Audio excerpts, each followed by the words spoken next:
Hi folks, this is the second Catechism video for the month of April.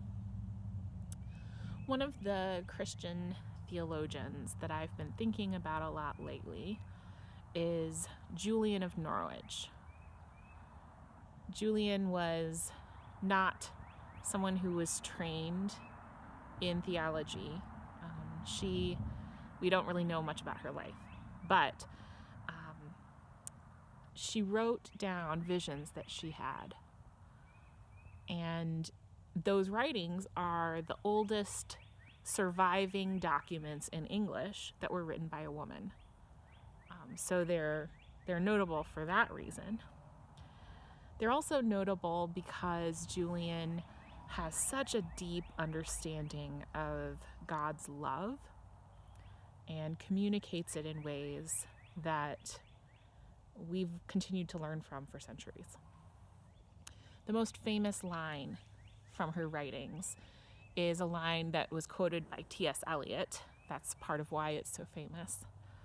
The line is, "All shall be well, and all shall be well, and every manner of things shall be well."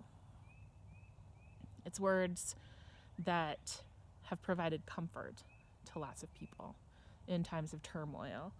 And they are words that I've heard a lot of people talking about and quoting these days because we are in some turmoil, and having some reassurance that in the end all shall be well. That's something that I think all of us could use to hear. Sometimes I think it is easy to dismiss these words of Julian of Norwich for being kind of sentimental or too easy. But one of the things that I've been trying to remember lately is that Julian of Norwich grew up during the Black Death. During the year when she was 6 years old, the Black Death killed somewhere between a third and a half of the people in her town. She also lived in a time when there was political upheaval.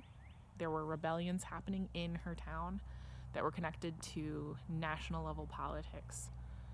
It was a time when there was a lot of turmoil.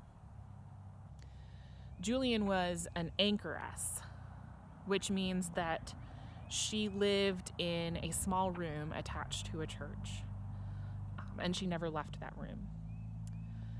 There's some speculation that she may have been a mother who was widowed and who became an anchoress after her children had grown. But like I said, we don't know very much about her life. But in this room where she lived by herself, she had these revelations, and then she began to write them down. And I think it's remarkable that in a time in world history when there was a lot of awful things happening, and when Julian was confronted with a lot of those awful things right on her doorstep in her own community, that she had this revelation, this vision, in which she contemplated all of those awful things and asked the question, why does sin even exist in the world? Why couldn't God have made a world without humans who do horrible things? And the answer she gets to that is sin is necessary, but all shall be well, and all shall be well, and all manner of things shall be well. That's not always easy for me to believe. And I think that it wasn't particularly easy for Julian to believe either, because that refrain comes up again and again and again in these revelations.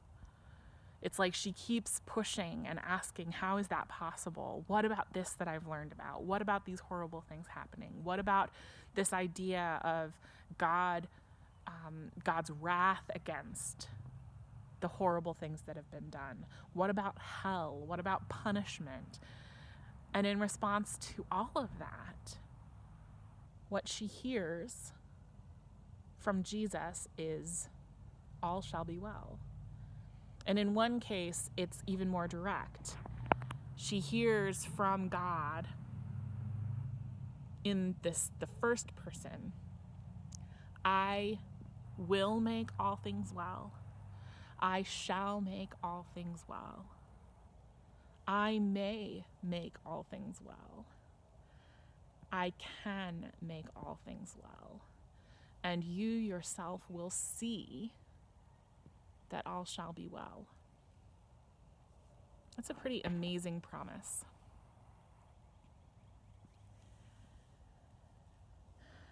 And it's one that I hope all of us can allow to seep into ourselves in this season. So consider writing down those words of Julian's, posting them on your wall or your mirror or in a journal, so that you can remember them. That's something that I'm trying to do in these days. Before I wrap up, I just want to mention a couple other cool things about Julian of Norwich. Julian, in these same visions, had a vision of Jesus as a mother. And she spends a lot of time talking about how the love that she knows from Jesus is a love like that of what a mother has for her children. That kind of mothering, nurturing love. It's really beautiful. It's really unexpected for somebody in the Middle Ages to compare Jesus to a mother. That gender bending stuff we think of as being very recent, but there's actually quite a long history in Christianity of recognizing that feminine qualities are present in God. One of the other parts of those visions that Julian is known for is a moment where she holds a hazelnut in her hand. And as she looks at it, she recognizes that this hazelnut represents everything that God has made. And she's struck by how small and frail it is, and the sense that all of it could disappear. It could just dissolve. But it doesn't, because God holds it, and God loves it. And that love is at the heart of her whole vision. The very conclusion of her vision is this recognition that the vision was given to her out of love. What she saw in the vision was love, and the reason for the vision is God's love. God's love is everything, and she's willing to allow this largeness of God's love to push against things that she's been taught about the universe. She's willing to allow it to upend assumptions that she has about God, about the nature of eternity, about death and life after death. And that's what I hope that Pastor Nathan and I can instill in all of you, is this recognition that at the heart of everything, we know God's love.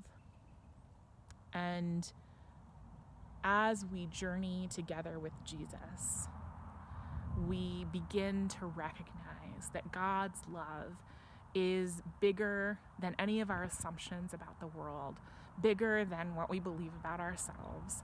God's love is bigger than what we've been taught by the church or what we think we read in the Bible. God's love for us and for this world is the ground of everything and is the power behind everything. It's what keeps everything and everyone safe. And ultimately, it is what we can trust to carry us through anything we're facing into a place where all shall be well, and all shall be well, and all manner of things shall be well. Peace be with you.